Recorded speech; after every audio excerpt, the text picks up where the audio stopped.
Olá, meus amigos, tudo bem com vocês? Sejam vocês todos muito bem-vindos ao nosso canal Crescer na Fé. Vamos dar continuidade aos nossos estudos do Catecismo da Igreja Católica. Hoje, a partir do parágrafo número 192. Já estamos quase concluindo mais essa etapa e, na sequência, nas próximas aulas, nos próximos vídeos, nós já vamos entrar no estudo do credo propriamente dito, tá bom?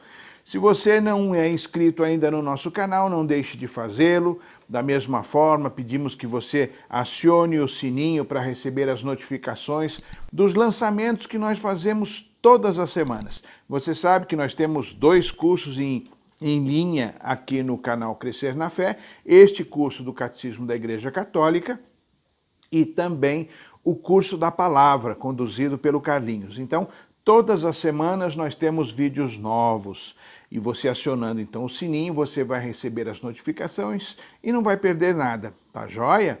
Nós queremos pedir que você, da mesma forma, possa divulgar os nossos vídeos para a sua rede de contatos, para as pessoas conhecidas do seu relacionamento, familiares, amigos, etc., comunidade, e desta forma você vai estar evangelizando também. Uma forma bacana de evangelizar é compartilhando esses nossos vídeos, tá bom?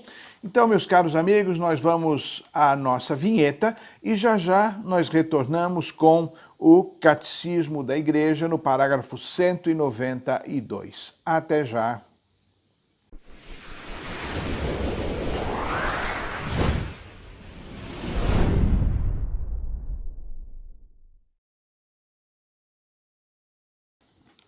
Muito bem, meus amigos, estamos de volta e nós queremos fazer então a nossa oração inicial, pedindo a luz e a graça do Espírito Santo sobre todos nós.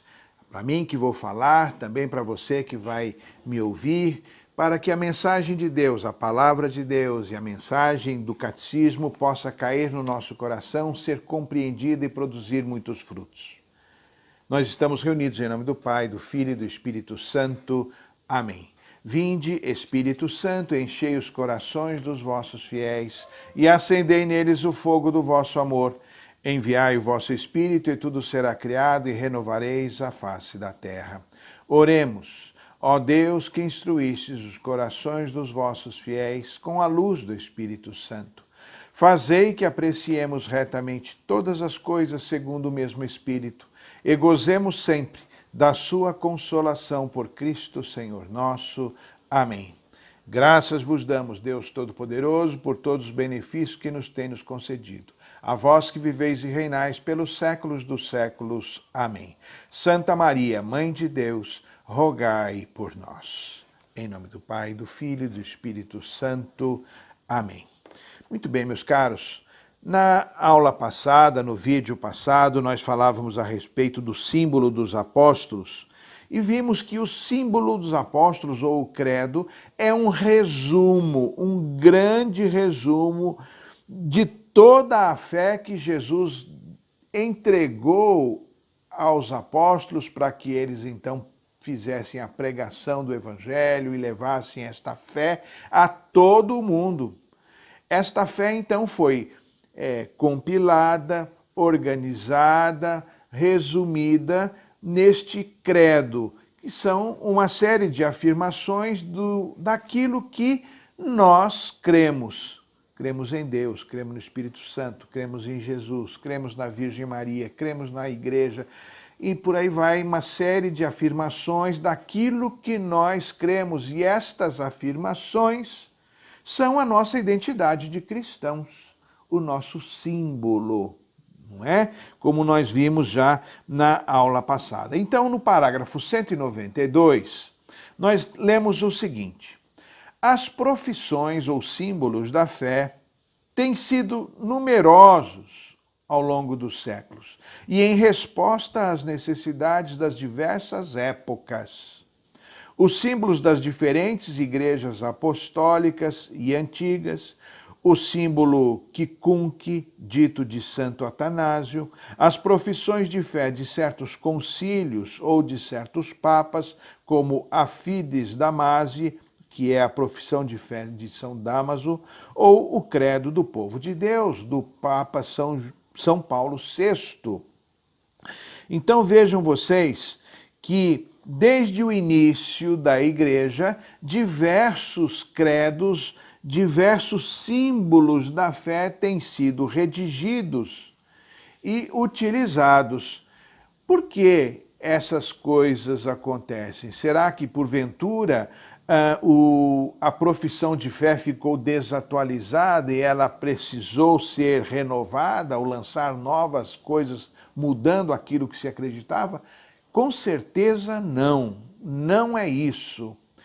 Cada um desses símbolos da fé ou cada um desses credos foi escrito e lançado em razão de uma necessidade da época ou em razão de uma determinada festividade, por exemplo, como o credo do Papa Paulo VI, que foi lançado no Ano da Fé. Então, até mesmo para um tempo que à época era um tempo de dificuldade na vida da Igreja, pós-Concílio Vaticano II, o Papa Paulo VI então lançou este credo no Ano da Fé, reafirmando tudo o que a Igreja acredita e propõe para os fiéis batizados católicos aquilo que nós vivemos cotidianamente na nossa relação com Deus. Então, como falei, repetindo, cada um desses credos foi lançado numa época em razão de uma necessidade específica. Portanto, como nos fala então o parágrafo 193 na sequência, afirma isso que eu disse: nenhum destes símbolos das diferentes etapas da vida da Igreja pode ser considerado ultrapassado e inútil. Eles nos ajudam a viver e a aprofundar hoje a fé de sempre, por meio dos diversos resumos que dela têm sido feitos. Entre todos os símbolos da fé, 2 ocupam um lugar particularíssimo na vida da Igreja. Então, dentre os muitos e diversos credos que a Igreja lançou, todos eles são ditos como úteis e necessários e importantes e não são desatualizados de forma alguma. Mas dentre tantos símbolos, dentre tantos credos, 2 se destacam, como nós lemos agora há pouco. E o parágrafo 194 e o parágrafo 195 nos explicam exatamente quais são esses 2 símbolos que são considerados os mais importantes, e inclusive são estes que nós utilizamos com frequência nas celebrações litúrgicas, nas missas que nós participamos. O primeiro deles, no parágrafo 194. O símbolo dos apóstolos, assim chamado por ser, com razão considerado o resumo fiel da fé dos apóstolos. É o antigo símbolo batismal da Igreja de Roma. Sua grande autoridade vem do seguinte ato: ele é o símbolo guardado pela Igreja Romana, aquela onde Pedro, o primeiro apóstolo, teve sua sé e para onde ele trouxe comum expressão de fé, opinião comum. Então, dentre tantos símbolos existentes na história da Igreja desde o seu início, desde os seus primórdios, nós temos este símbolo da fé, que é o mais conhecido, é o mais divulgado e nós podemos afirmar é o mais importante. Por quê? Porque é aquele que foi utilizado como símbolo batismal da Igreja de Roma, bem no início, na época de Pedro, no seu primeiro apóstolo. Então, este símbolo dos apóstolos, ou esse credo mais antigo, que é esse que nós rezamos: creio em Deus, Pai Todo-Poderoso, Criador do céu e da terra, e por aí vai. Este símbolo teve a sua razão de ser no início da Igreja e ele se manteve fiel até os dias de hoje. Tá bom? O segundo símbolo dos apóstolos, também muito importante e utilizado até os dias de hoje também, é o símbolo denominado niceno-constantinopolitano. E o parágrafo 195 nos explica isso. O símbolo denominado niceno-constantinopolitano tem sua grande autoridade no fato de ser resultado dos dois primeiros concílios ecumênicos, no ano de 325 e no ano de 381. Ainda hoje ele é comum a todas as grandes igrejas do Oriente e do Ocidente. Então vamos explicar um pouquinho sobre a respeito desse símbolo niceno-constantinopolitano. O próprio nome já nos sugere, niceno do Concílio de Nicéia e constantinopolitano do Concílio de Constantinopla. Por que este credo foi editado e lançado? Pelo seguinte, por causa das heresias que campeavam naquela época. Vocês sabem que no início da igreja, diversas heresias surgiram e por conta dessas heresias a igreja se reunia em concílios para definir a fé, para condenar aquelas coisas que eram heréticas e reafirmar a fé da igreja. Foi assim com duas das diversas heresias surgidas. Dentre elas citamos o arianismo de Ário, que negava a divindade de Jesus. Esta heresia, como tantas outras, elas eram basicamente de origem trinitária ou cristológica, ou seja, elas negavam a Santíssima Trindade de alguma forma e negavam também que Jesus fosse o Messias ou mesmo que Jesus fosse Deus, tá certo? Então, esses concílios de Nicéia e de Constantinopla fizeram este ajuste de rota, de caminhada e definiram aquilo que a igreja efetivamente acreditava. Então, como disse, o arianismo foi condenado no concílio de Nicéia e a outra heresia, que foi o macedonismo, que criticava ou que negava a divindade do Espírito Santo, foi então condenada no concílio de Constantinopla. Portanto, a partir desse ano 325 e 381, desses dois concílios, a igreja então lançou este credo niceno-constantinopolitano, de forma que esses erros de fé foram definitivamente abolidos. Então nós percebemos claramente no texto deste símbolo niceno-constantinopolitano a intenção de reafirmar essas questões. Por exemplo, quando no credo nós dizemos que nós cremos em Jesus Cristo, Filho unigênito de Deus, nascido do Pai antes de todos os séculos, Deus de Deus, luz da luz, Deus verdadeiro de Deus verdadeiro, gerado, não criado, consubstancial ao Pai. Ou seja, afirmando que Jesus e o Pai são um.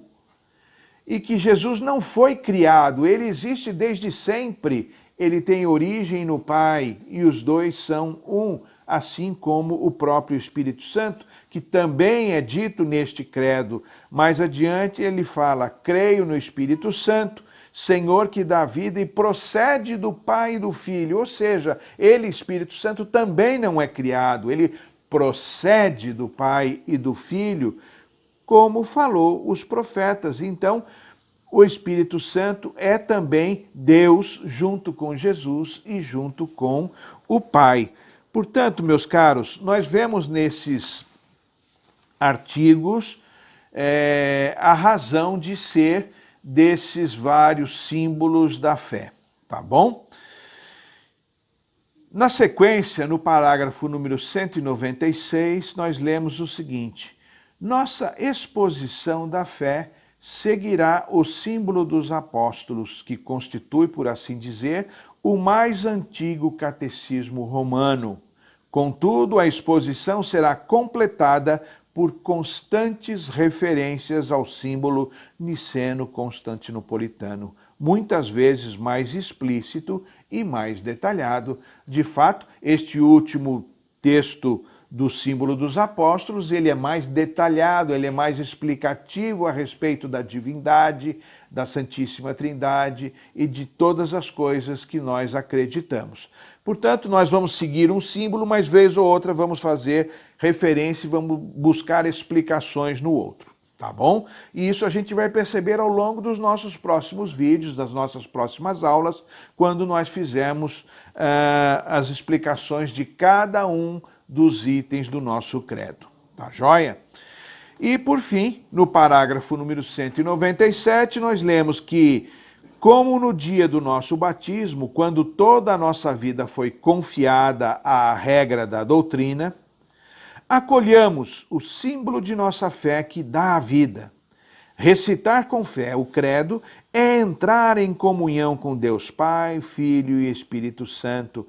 É também entrar em comunhão com a Igreja inteira, que nos transmite a fé e no seio da qual cremos. Este símbolo é o selo espiritual, a meditação do nosso coração e o guardião sempre presente. Ele é seguramente o tesouro de nossa alma. Maravilhoso esse texto, não é? Esse parágrafo 197. De fato, quando rezamos o credo, nós estamos entrando em comunhão com toda a igreja, dizendo à Santíssima Trindade que nós confiamos, que nós cremos, que nós amamos, que nós nos submetemos. Portanto, é a nossa identidade cristã, é a nossa identidade católica, tá bom? Então, explicados esses diversos credos e esses diversos símbolos, mas especialmente o credo dos apóstolos e o niceno-constantinopolitano, nós vamos nas próximas aulas explicar e começar a falar sobre cada um desses artigos, tá bom? Nós esperamos que você tenha gostado dessa nossa aula de hoje. Queremos desejar a você muita paz, muita alegria e que Deus te abençoe profusamente. Estivemos reunidos em nome do Pai, do Filho e do Espírito Santo. Amém.